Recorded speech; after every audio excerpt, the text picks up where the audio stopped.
quand ça me dérange pas d'être poche.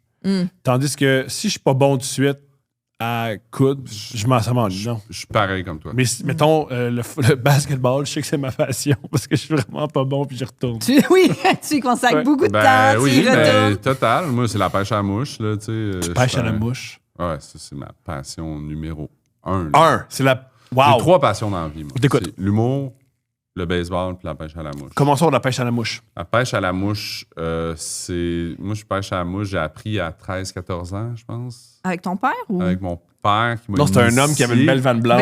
C'est Jimmy qui vendait du pot à Non, mais mon père allait pêcher avec des amis, mais mon père, c'est pas un pêcheur. Mon père aime l'image du pêcheur il aime boire, sur le bord de la rivière. Non, ça, c'est pas... Ben oui, boire. Je relate à 1000%. Mais c'est pas... On n'est pas des pêcheurs. Je dis on n'est pas.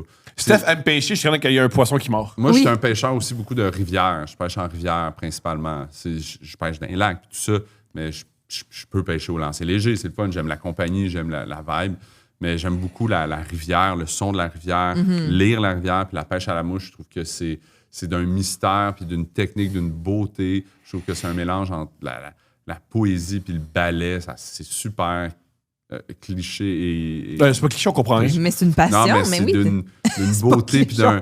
Non, mais d'être sur la rivière... Je comprends pas. Je critique pas. C'est le mouvement, c'est tout est dans la suis le souplesse, flow, déposer ta mouche, il faut que ce soit comme en symbiose avec le courant, avec la nature, tu te bats contre les éléments, tu te bats contre un poisson qui chasse, mais qui est intelligent dans sa manière de chasser, qui va pas sauter sur n'importe quelle mouche, faut vraiment que tu le présentes comme si c'était une vraie mouche ou un vrai petit poisson ou whatever. Mais c'est aussi les voyages, c'est les trips, la solitude et la nature. C'est déconnecté complètement. Quand je pêche, je ne pense qu'à ça. Wow! Qu'à ça. Puis je peux arriver sur le bord de la rivière à 4 h du matin, puis je me fais un petit feu. Souvent, je pêche avec mes frères, mon père. Pourquoi vous pêchez aussi tôt? Ben, pour t'installer, prendre ton temps, puis les heures de pêche... le prime time, c'est vraiment le matin puis le soir. Tu peux en pogner toute la journée des poissons. Il y a plein de facteurs qui influencent, mais c'est le matin et le soir. C'est le fun d'arriver tôt. Tu vas être aussi le premier sur la rivière. Tu veux pas que les poissons aient vu plein de mouches passer. Tu veux comme arriver puis prendre ton temps puis lire la rivière puis voir sont les courants, où se tiennent les poissons, ça se passe où. Tu le vends bien. Non, puis c'est d'une zénitude, puis c'est... Tu sais, j'en ai parlé aussi ailleurs, puis j'en parle beaucoup, puis quand je me mets à parler de ça, j'en parle. C'est passionnant. Je suis vraiment passionné, tu sais, puis c'est d'une zénitude, mais aussi tu deviens un peu les gardiens de la rivière, tu sais, je le vois vraiment comme ça, puis je pêche beaucoup le saumon aussi atlantique, fait à l'époque... OK, mais le contre-argument, comment tu peux être gardien de quelque chose mais tu retires quelque chose de la rivière? Ben, pour ce qui est de moi, je fais de la remise à l'eau. Okay. Fait que je remets tous les poissons. Tout ce que tu aimes, c'est traumatiser un poisson puis le remettre dans sa famille. Là, ça, ce que tu fais, ça s'appelle de l'andromorphologie. Là. Tu prêtes des émotions humaines à des animaux. Oui, parce que j'écoute tout ce que chez les animaux, c'est Pixar. Ouais, ben c'est ça. Là, est-ce qu'on traumatise le poisson? Peut-être. Je pense pas qu'on ait d'études là-dessus. C'est sûr qu'il n'y a rien de le fun de se faire planter un hameçon dans la bouche, mais moi, je pêche avec les ardillons, qui est le crochet harpon écrasé. Fait que l'hameçon, moi, moi, quand je pêche, je garde toujours une tension pour pas que l'hameçon sorte parce qu'il pourrait sortir tout seul. Wow. La plupart des poissons, la truite, ils gobent quand même, mais le saumon, il mord sur le bord de la lèvre. C'est cartilage. Puis, tu sais, si je peux te donner un exemple, si moi, je te plante un hameçon, là, si tu es dans l'eau, là, je te plante un hameçon, puis je tire là, de même, là, tout ton réflexe, ça va être de suivre l'hameçon.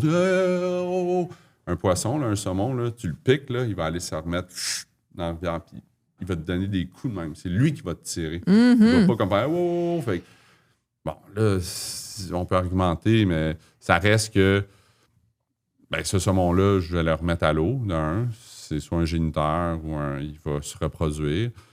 Puis, deuxièmement, ça garde un compte aussi. On déclare toutes nos prises. S'il bat ses enfants, c'est de ta faute.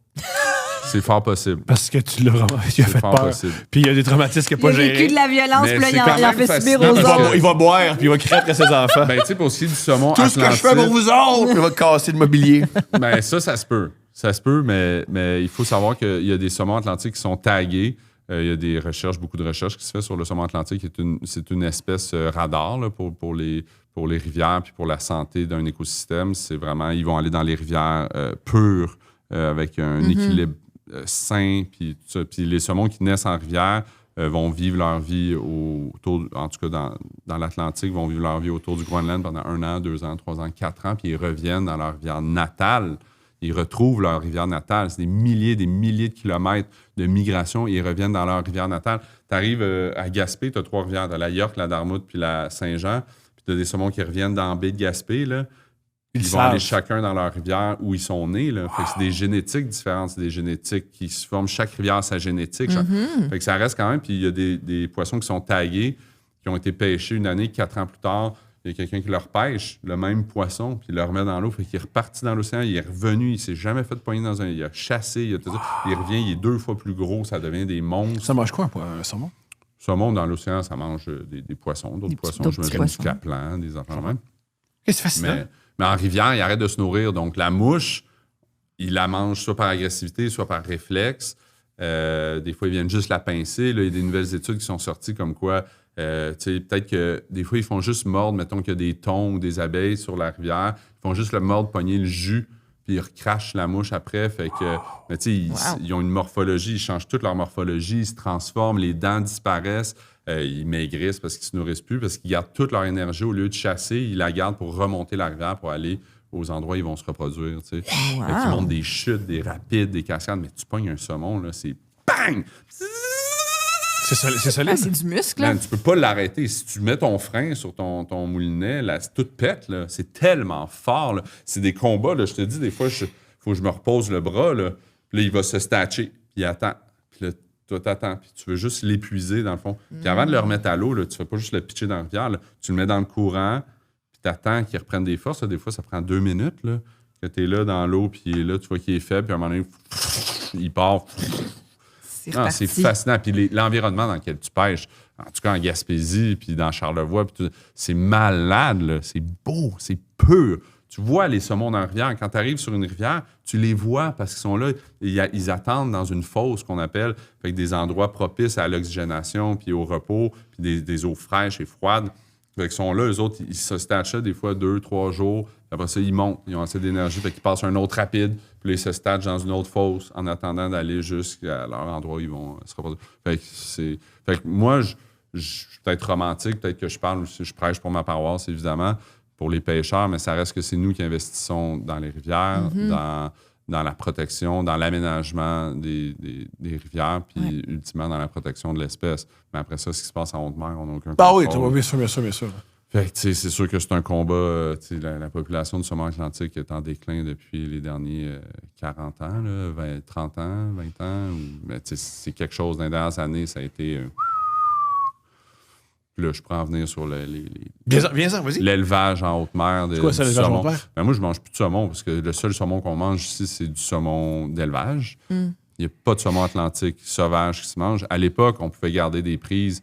Puis mon père, il revenait de ses voyages de pêche avec un saumon, puis on mangeait du saumon sauvage. Réel, ouais. Ça n'a rien à voir avec le saumon. C'est pas le même goût? Ben non.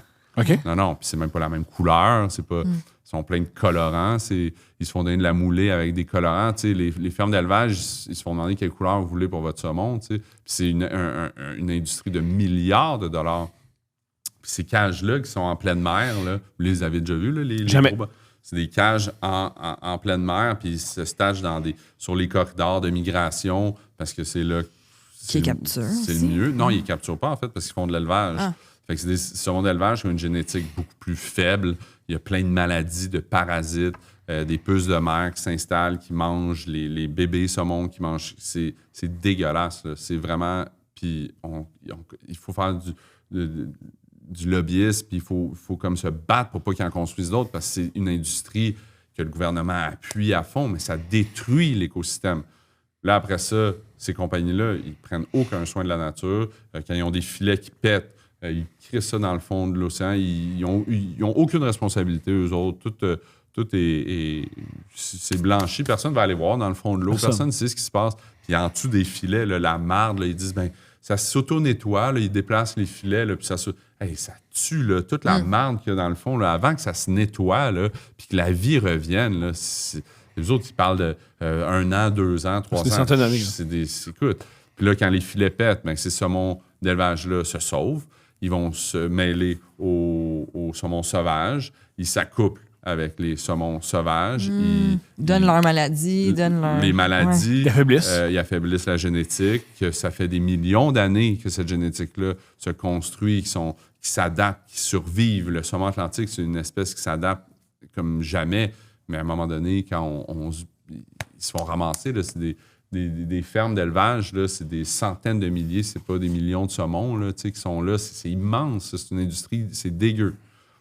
Fait que, c'est comme un combat qui est tellement difficile à faire. Fait que, c'est ça, moi, ça me touche. J'en mange plus de saumon, je le sais, c'est dégueulasse, le saumon. Fait que, si tu veux du saumon sauvage, le saumon pacifique que tu vas trouver en épicerie qui va être écrit saumon sauvage, ça, c'est vraiment du saumon sauvage. Mais les populations de saumon du Pacifique, c'est des millions, là, tu sais, avant, on avait des millions de saumons qui revenaient dans nos rivières au Québec. Tu avais du saumon là, dans la rivière Saint-François. Tu pouvais pêcher du saumon à Drummondville. Puis ça, c'est au début en 1800. Là, jusqu'en 1850, le monde capotait. En 1880, il n'y avait quasiment plus un saumon dans les rivières. Rivière Saint-François, tous les tributaires du Saint-Laurent, puis tout ça, là, il y avait du saumon partout. Là. Il y a eu la surpêche. Après ça, il y a eu... Puis déjà, dans les années 1850, ils ont établi des lois comme quoi il n'y a plus de filets, plus de pêche. Ils mettaient des filets d'un bord puis de l'autre de la rivière. Ils pognaient tous les saumons qui remontaient. Fait que, puis là, les scieries, puis ils droppaient toute la sciure de bois dans les rivières direct. Il n'y avait aucune réglementation. Ça a tué l'environnement. C'est ça qu'on ne comprend pas aussi des fois, c'est que ça impacte tellement. La pollution, c'est pas juste...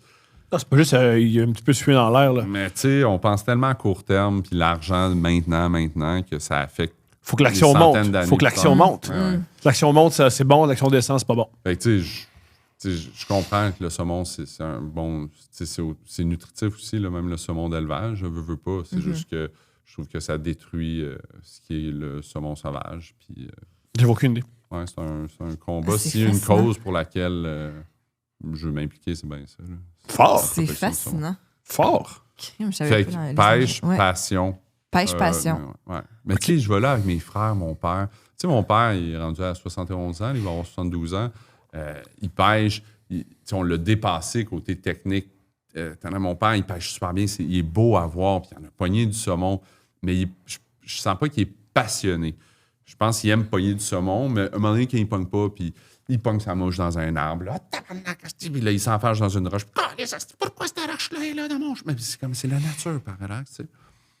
Mais il aime ça pêcher, mais il aime ça aussi s'asseoir. Il sort sa petite pipe, choisit son petit tabac, il s'ouvre une petite bière. Puis il est avec nous ses gars, regarde mais pêcher. oui. Fort. Il trouve ça tellement Fort. beau. Puis il en prend des photos, puis des vidéos. Puis tu sais, ça, c'est tellement... C'est beau. Puis nous autres, on est full passionnés. Les 3 gars, on est comme des malades. Là, c'est vraiment beau. C'est toi quand j'ai reçu Chris Dupéry puis Max Lalonde. Ouais, j'ai dit, qu'est-ce que le coup dans le golf? Puis ils m'ont expliqué le rapport qu'ils ont avec leur père puis le rapport avec leur gars. Ça se remet. Ce que t'aimes du golf, ben, le rapport avec mon fils. C'est un truc que mon père m'a donné que je donne à mon fils. Ouais. Fait que, moi, j'aime ça. Ouais, mais votre linge est weird. ouais. Vous faites juste des drinker puis conduire. Mais tu sais, c'est ça. Mais tu sais, Fait que c'est sûr qu'on une passion, hein. C'est plus c'est les liens avec l'autre, hein. Qu'on Une aime. passion, c'est que tu vas y retourner. Tu sais, je pense que la passion, c'est même si ça marche pas, même si tu ne pognes pas de poisson, tu vas y retourner parce qu'il y a comme toujours le sentiment quand tu prends un saumon, moins une truite, là, un petit peu, parce que je trouve que c'est plus la truite, c'est peut-être plus un aspect vacances, c'est plus comme détente. Le saumon, je trouve que c'est sérieux. Puis la passion Le saumon, c'est sérieux. est C'est vraiment là parce que tu peux pêcher pendant 3 ans au saumon puis pas en pogner un. Genre, ça peut être très frustrant. Mais à chaque fois que tu en prends un, le côté, genre, Je l'ai eu.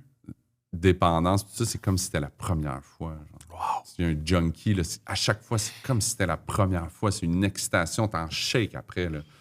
Puis c'est un... Je sais pas, tu sais... C'est tellement beau. Et ça sort de l'eau. Là. C'est fort. Il y a des saumons de 40 livres. J'aurais là. jamais cru qu'un saumon, c'était fort. C'est d'une force. C'est impressionnant. C'est logique. muscle. Mais ça Hey, des remonte le fois, courant. C'est juste Remonter du le courant, muscle. vrai, C'est juste du muscle. Un peu comme un serpent. Une fois, quand j'ai tenu un serpent, j'ai fait c'était peurant. C'est du muscle, c'est pas un estomac. Oui, C'était qui peuvent- peurant. oui. Ben, c'est pour ça que c'est le fun d'y aller au mois de juin, entre autres, parce que c'est les premières montaisons, fait que c'est les grosses femelles, puis les gros qui sont toutes argentées, là, parce qu'ils arrivent, ils n'ont pas encore leur couleur de rivière.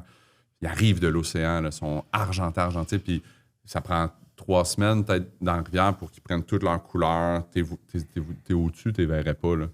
Mais c'est malade. T'arrives sur la rivière, là, tes voix là, sont toutes cordées, là. Tu peux passer 20 mouches au-dessus de la tête, il n'y en a pas, puis à un moment donné, il y en a un, tu le vois qui monte sur ta mouche. C'est le trafic, là. C'est fou. C'est fou. Puis t'es tout seul, là, sur la rivière. Là. C'est pas comme s'il y avait plein de monde tout le temps. Là.